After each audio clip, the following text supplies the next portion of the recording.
TopHat is a student engagement tool. It is useful for face-to-face or blended classes only. Faculty members and students will get an account. Faculty members will log into TopHat before they teach, load their slides, and also be able to create interactive elements on that slide, on all the slides actually, such as questions and discussions and all that type of thing.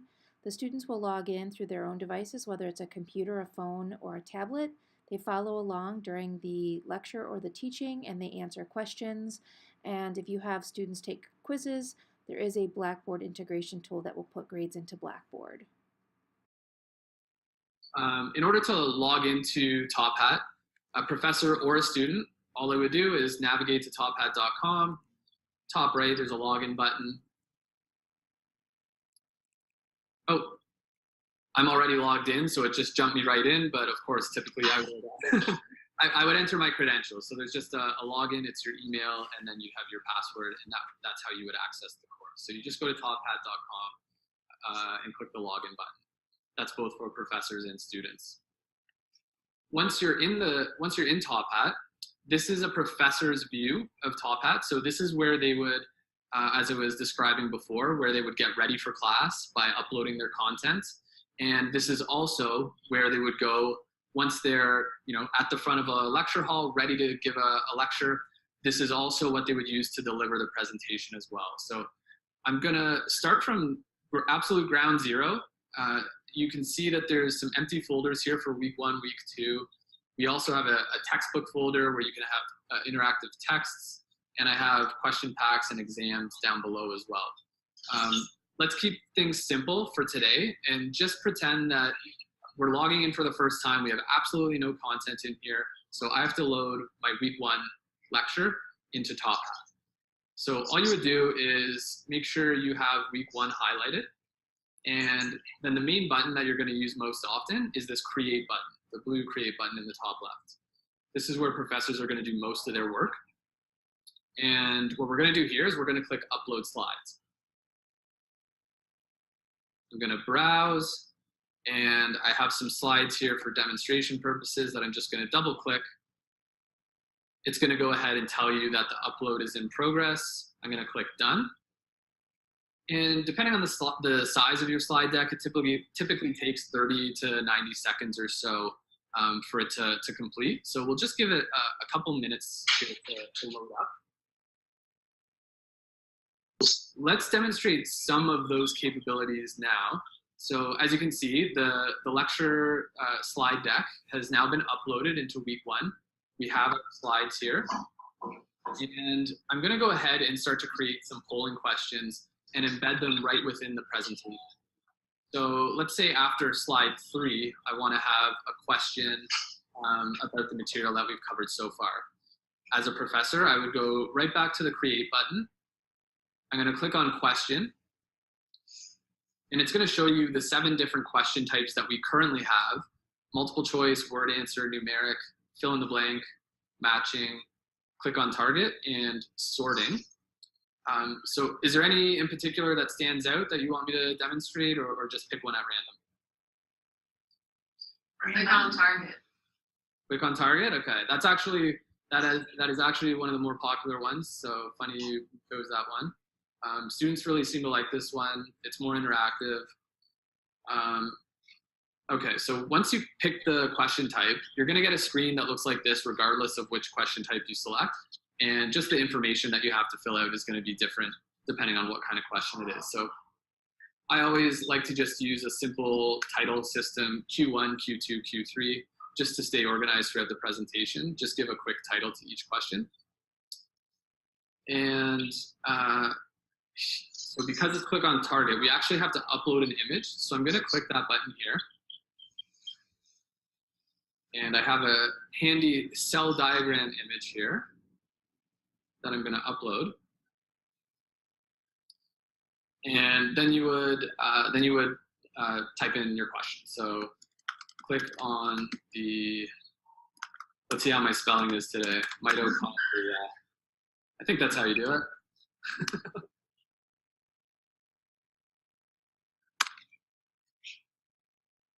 We're going to give students one chance to click on the correct part of the image.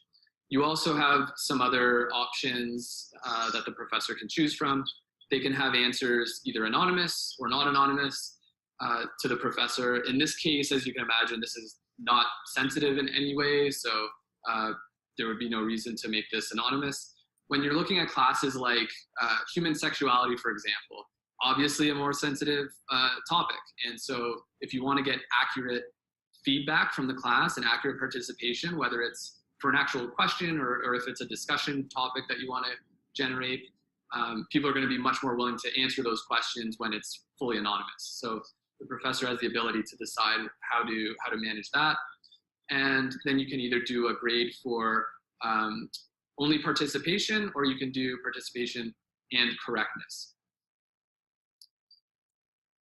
Now, one thing I missed on the image that you have to do to make this all work, in order to select the right part of the image, you just click anywhere on the picture, and it's going to bring up a little circle that you can resize however you need to, and you can do multiple of these. So I'm going to do one over here.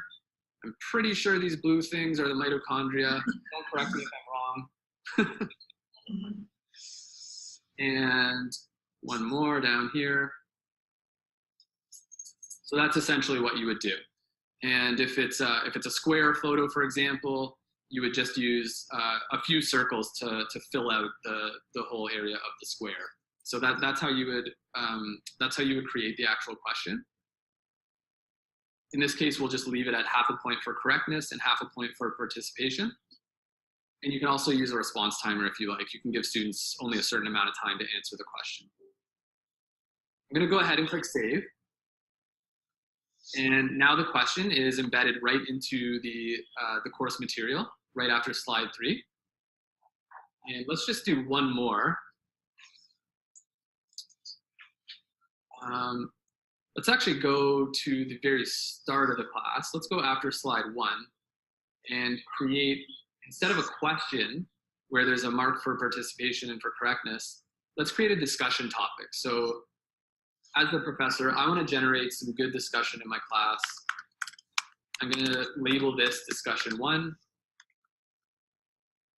And I guess that was a biology question. So let's say let's say this is the first class. I'm just going to ask, what made you take biology? Not the deepest question ever, but you get the idea. It's meant to generate student feedback, get some responses up on the board, and then the professor can either speak to the ones that are most popular or maybe even ask people to explain their responses, if that makes sense. So again, they have the ability to make responses visible to everyone or completely anonymous. That's up to the professor. We're just going to leave the settings as they are right now, and I'm going to go ahead and click save.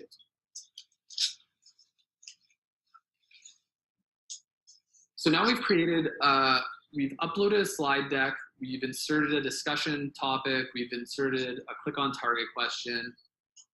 Now we're ready to actually present our lecture. So like I said, the professor doesn't have to leave this tool at all. They don't have to go anywhere else. All they have to do is move over to the far right and click the present button.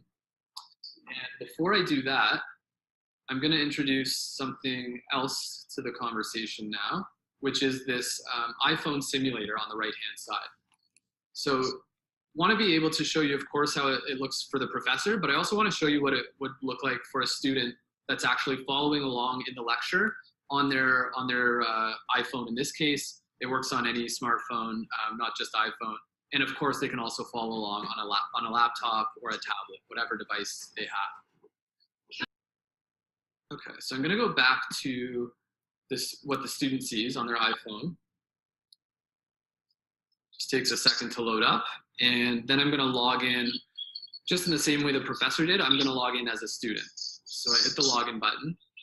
And by the way, a student can, if they're on their phone, they can of course go to the website, tophat.com, and then log in.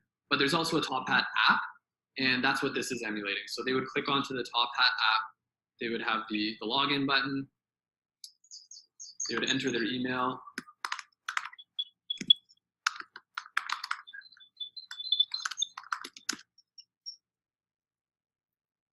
type in their password.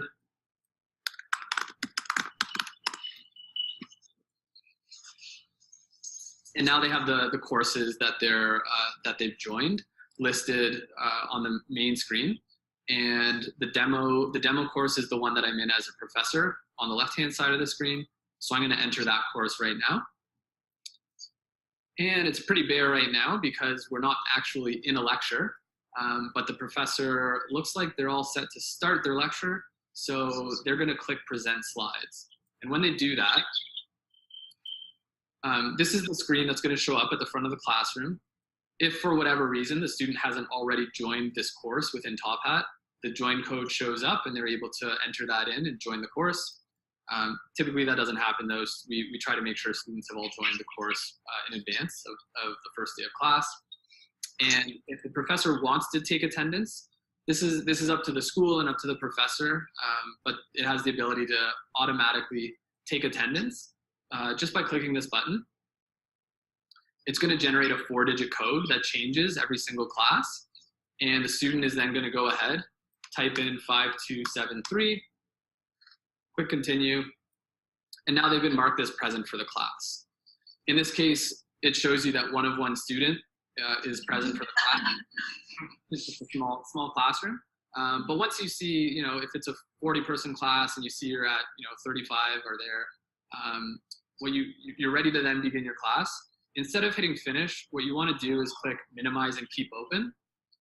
And it's actually in the bottom right here. It's going to maintain this floating number in the bottom right corner. So if a student joins the class 5-10 minutes late, they know what to do. They see the number there. They're able to still mark themselves as present. And if there's any sort of participation grade attached to that being present, they're still going to get credit for that.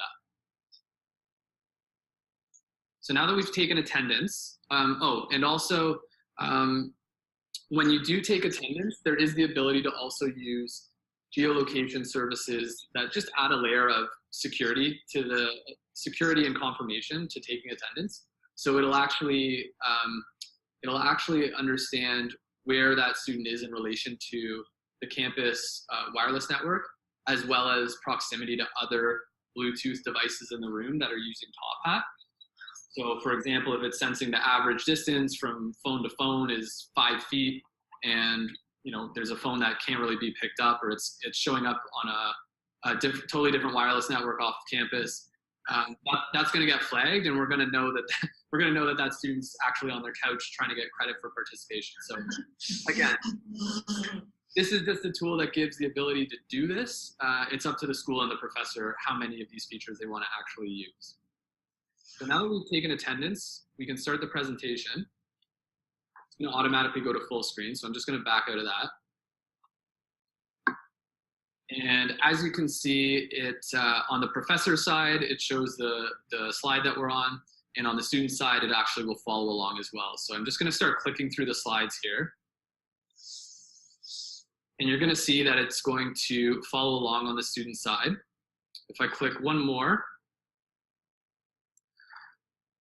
the student's going to be able to go backwards in the slide deck. So if they missed something on the last slide, or if they're just still taking notes on one of the other slides, they're able to do that, go backwards in the slide deck, and then catch up when they're ready to. What you will notice though is that they're not able to go forward in the presentation. So you'll see that the professor is on slide 4 out of 10 in the presentation, and then the forward button is going to be grayed out. The whole idea here is to keep students in the current teaching moment. We don't want them racing ahead, looking at the lecture slides from 30 minutes from now and getting distracted. So we give the ability to go backwards, but not forwards.